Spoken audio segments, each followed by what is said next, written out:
Introduction. Fish on. Ever since the first caveman carved a hook out of a bone and baited it with a hunk of mammoth meat, anglers have been bragging about some big-ass fish they've caught.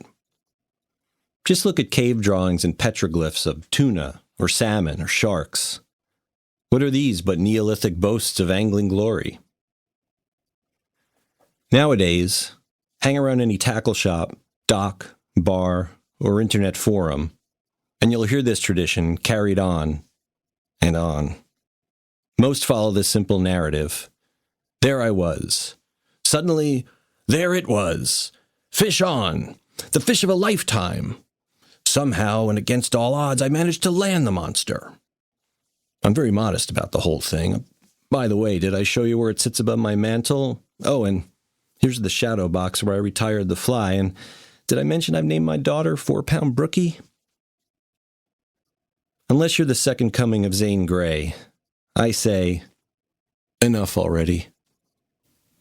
Fortunately, there is a yin to this yang of endless angling heroics. Without it, fishing would be inherently dull and one-sided. I'm referring to the great untold fish stories, angling experiences that are steeped in humiliation, or pain, or fear.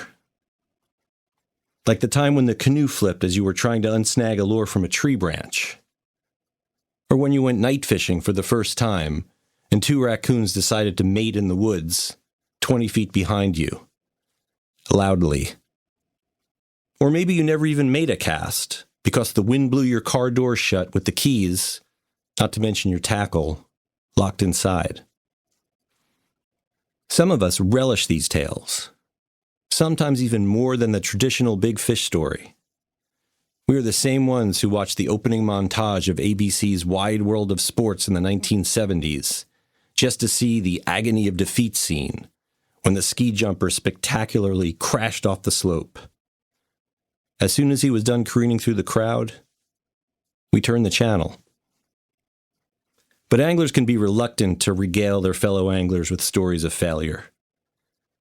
You don't see too many of us walk into the local tackle shop, puff out our chest and declare, "Y'all gather around and I'll tell you about the time I shattered my rod in the car door." For that matter, where's the cave drawing of Gak, the mighty prehistoric angler, getting chased from his favorite fishing hole by a mastodon? Anyone who has fished long enough will have logged at least a few of these misadventures. The ones you are about to read are mine. They are not the types of fishing stories I wrote for the New York Times Outdoors column. There, I attempted, at least after longtime editor Susan B. Adams got through with them, to show the poetry of angling. These stories show the scars. Coming from a non-fishing family, self-taught, and as they used to say in 8th grade, a spaz, maybe I have more stories of angling missteps than most, but I don't think so. Instead, I believe that my fellow anglers are holding back, perhaps the only time when fishermen show some modesty. For me, some fishing trips gone wrong have been among my most memorable, still seared into memory banks decades after they happened.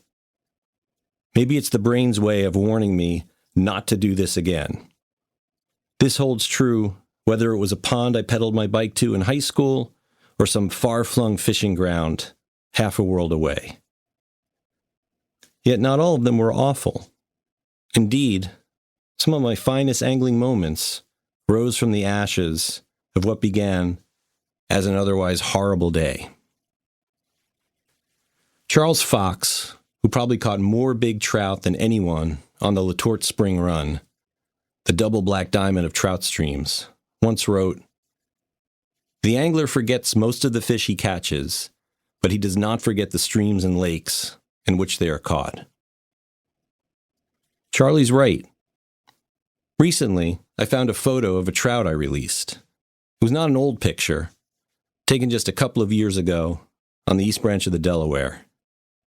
It shows a fine brown, maybe 18 inches long, lying on its side in shallow water next to my boot for scale.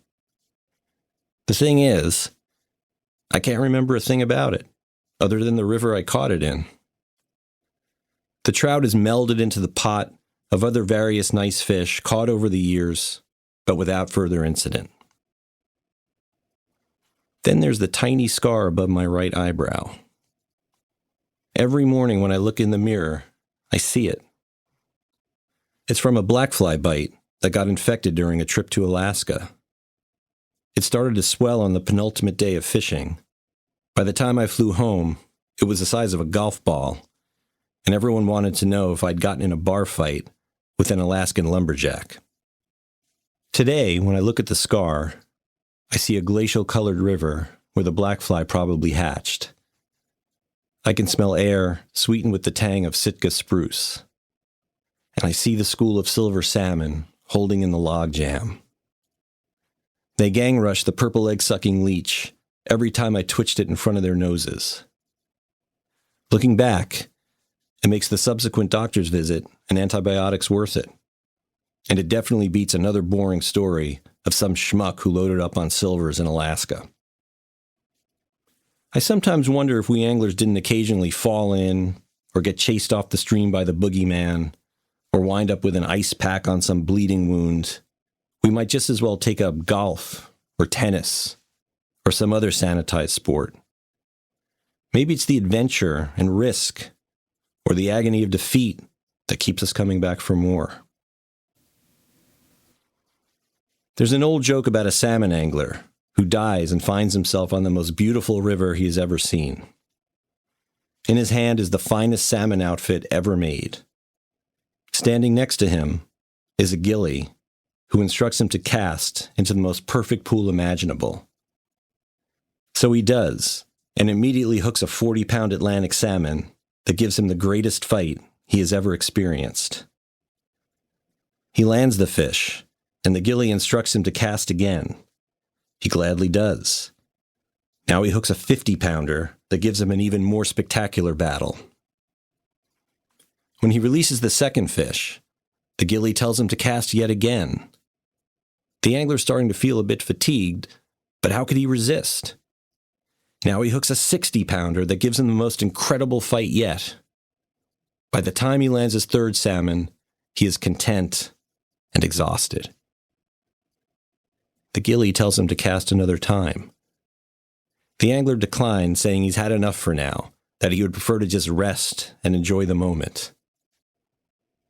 But the gilly insists. Now the salmon angler becomes annoyed and says he really doesn't want to fish anymore, and that the gilly should leave him alone.